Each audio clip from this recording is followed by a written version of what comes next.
creativity seems related to IQ in that people with higher IQs are likely to be creative, or if you take people who are noted for their creativity, there's a high probability that they'll have a higher IQ. But there's more to it than IQ. And what creativity seems to be associated with, then again, depends on whether or not, on how you define creativity. Because you could define it as the sum total of creative achievements that you've made in your life, which would be the actual production of, say, artifacts of one form or another, performances or inventions or artworks or what have you. We'll go over the dimensions in a minute. Or you could also define it as the proclivity to engage in creative thought. And I think we'll start with that first. So what does it mean to think creatively? It's sort of like, it's something like this. You imagine that I tossed you out an idea, and there's some probability that when I toss you that idea, that will trigger off other ideas in your imagination. So you could think about it as a threshold issue. If you're not very creative, I'll throw you an idea and hardly any other ideas will be triggered, and the ones that will be triggered are going to be very closely associated with that initial idea. So let's say I tossed each of you an idea and I asked you to tell me the first thing that comes to mind. Okay, so what we would see first is that the first thing that comes to mind for you, the first thing that comes to mind in all likelihood would be shared by many of you. Okay, so then you could think about that as a common response, right? And so that's a less creative response. And then there'll be some things that come to mind for you that are so idiosyncratic that you're the only person that thinks it and no one can understand it. Well, that's also not exactly creative, because the thing that for something to be creative, it has to be novel and useful at the same time. That's sort of a rough definition. Something creative is novel and useful. And obviously, there's a certain amount of judgment that goes along with that, clearly. But if it's too novel, then no one else can understand it, and it's unlikely to be useful. So there's a range of convenience. So anyways, if you want to decide if something's creative, like what we would do, I could say to you, okay, in the next 3 minutes, I want you to write down all the uses you can think of for a brick. So, okay, so someone tell me a use for a brick. Breaking windows. Yes, okay. What else can you use a brick for? Build a wall. It's a very small wall. A wall for ants. And what else? Paperweight. Okay. Well, so you get the idea. You're not feeling very mouthy today, obviously. But so you see that. So if we gathered your responses, say I said you have to think up 20 things that you could do with a brick, then a bunch of the things that you thought would be the same, and some people would come up with something different. Like yours was reasonably different, the one about using it as a pumice stone for your feet. Someone else might have come up with that, but it's a good creative response because it's unexpected and you could actually do it. So anyway, so you'll get a graph of probability of response, right? And the more probable, the less creative, roughly speaking. It's not the only criteria though, because you also have to look at utility. So if I said, okay, you've got 3 minutes to write down as many uses as you can think of for a brick, I would score that in a variety of ways. The first thing I would do is just figure out how many uses you generated. That's called fluency. And we could also do that. I could just say, write down as many words as you can that begin with the letter S in 3 minutes, or that begin with the letter C, or 4-letter words that begin with the letter D. I can constrain it. And if I counted how many words you generated, if I had an IQ measure and I had a measure of how many words you generated, IQ plus the number of words that you generated would be a better predictor of your creativity than just IQ. So there's this fluency element and so that's something like the rate at which you can produce, say, verbal ideas. And one of the things we do know about the creativity dimension of openness is that it is associated with fluency. And it's also associated with originality. And originality would be how improbable your use was compared to the uses generated by other people. So you can think of, you get thrown an idea and there's some probability that will co-activate other ideas. And if it co-activates many other ideas, that's like fluency. And if it co-activates ideas that are quite distant from the original idea, something like that, and you could track distance by comparing it to probability that other people have generated it, then that's also another indication of creativity. So they have to be many unlikely responses that are useful. That's what creativity is, roughly speaking. And then you can fractionate it into different dimensions. So that's creative thinking. But then creative achievement would be the ability to take those original ideas and then actually to implement them in the world. And that's obviously much more different than merely being creative. And then what creativity is depends on which of those measurement routes that you take. Now, I developed a questionnaire with one of my students, Shelley Carson, it's just about 30 years ago now, 20 years ago, I guess, called the Creative Achievement Questionnaire. And I'll show you that here. And I'll show you some of the things that are interesting about it. You hear very frequently people say things like everyone's creative. It's like, that's wrong, okay? It's wrong. It's just as wrong as saying that everyone's extroverted. First of all, you have to be pretty damn smart to be creative, because otherwise you're just going to get to where other people have already got, and that's not creative by definition. So being fast and being out there at the front of things really makes a difference. And then you also have to have these divergent thinking capabilities, and that's part of your trait structure. And creative people are really different than non-creative people, partly because, for example, they're highly motivated to do creative things and to experience novelty and to chase down aesthetic experiences and to attend movies and to read fiction and to go to museums and to enjoy poetry and to enjoy music that's not conventional music, for example. These aren't trivial differences. And so it's a real misstatement to make the proposition that everyone's creative. It's just simply not the case. It's a matter of wishful thinking. It's like saying that everyone's intelligent. It's like, well, if everyone's intelligent, then the term loses all of its meaning, because any term that you can apply to every member of a category has absolutely no meaning. Now, that doesn't, and the other thing you want to be thinking about here is that don't be thinking that creativity is such a good thing. It's a high risk, high return strategy. So if you're creative, you just try this. There's creative people in this room, man. You guys are going to have a hell of a time monetizing your creativity. It's virtually impossible. It's really, really difficult because, first of all, let's say you make an original product. You think the world will beat a pathway to your door if you build a better mousetrap. It's like, that's complete rubbish. It isn't true in the least.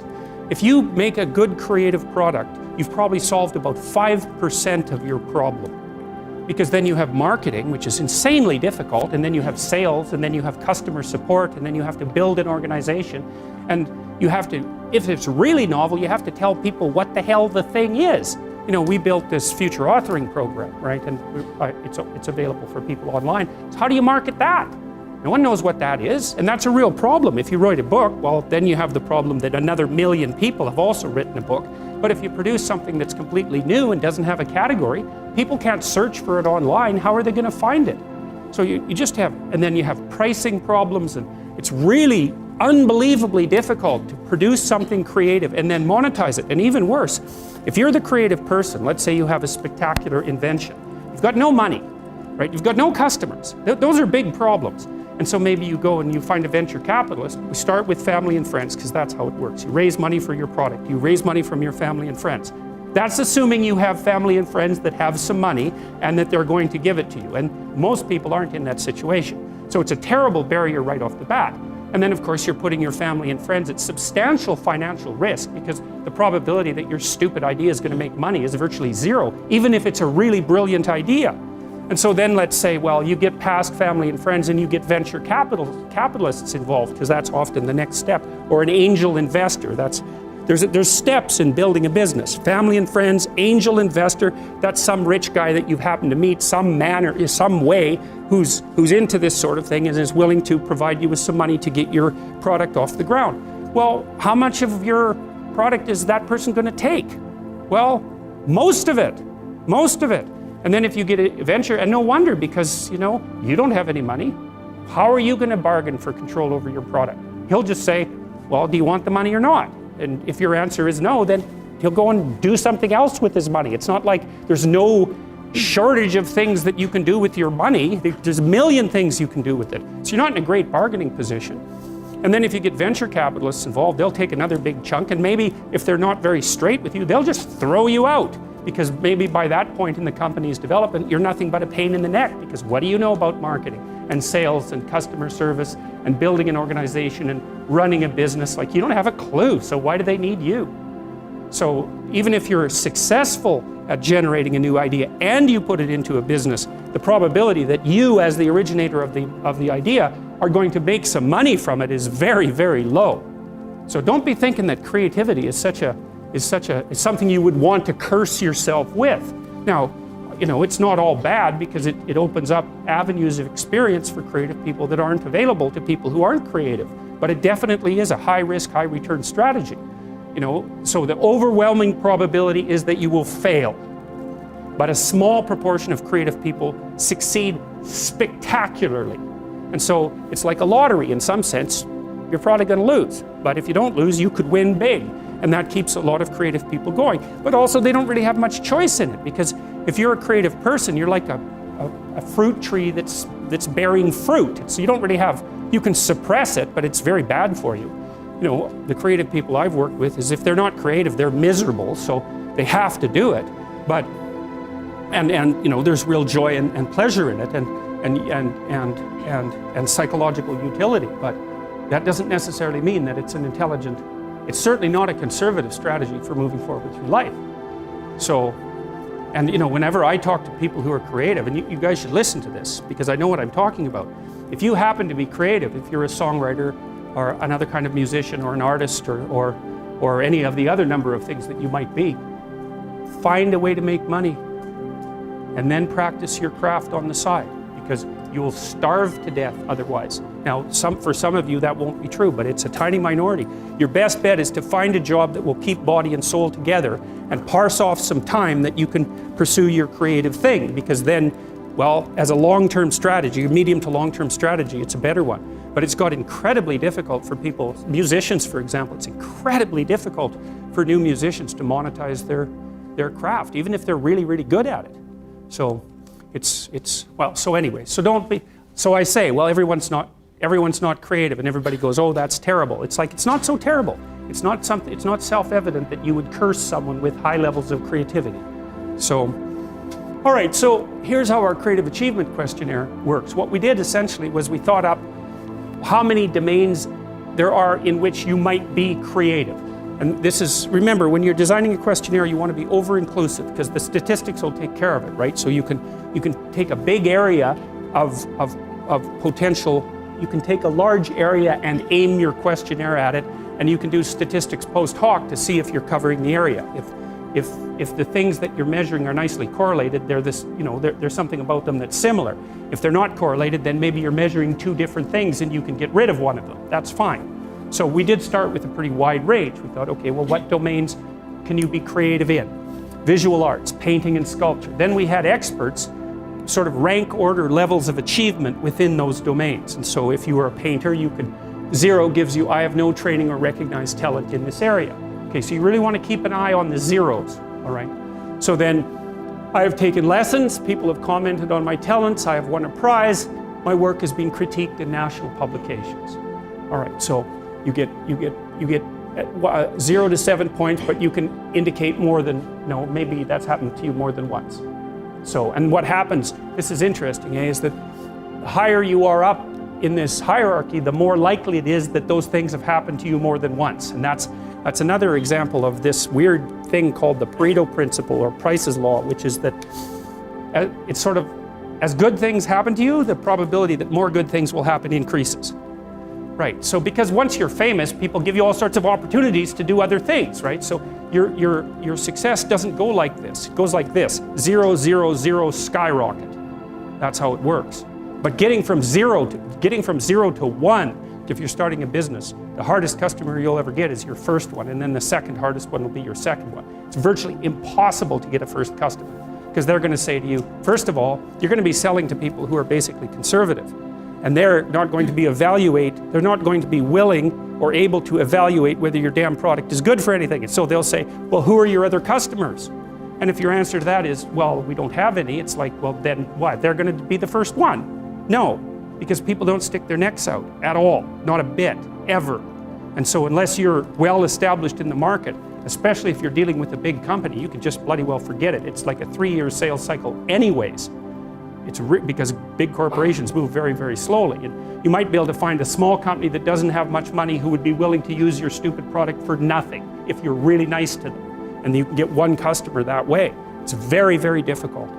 And so you'll end up, and what do you think the royalty, just out of curiosity? So I've written a book. It's going to be published by Penguin Random House in January. What do you think the royalty is for an author on a book?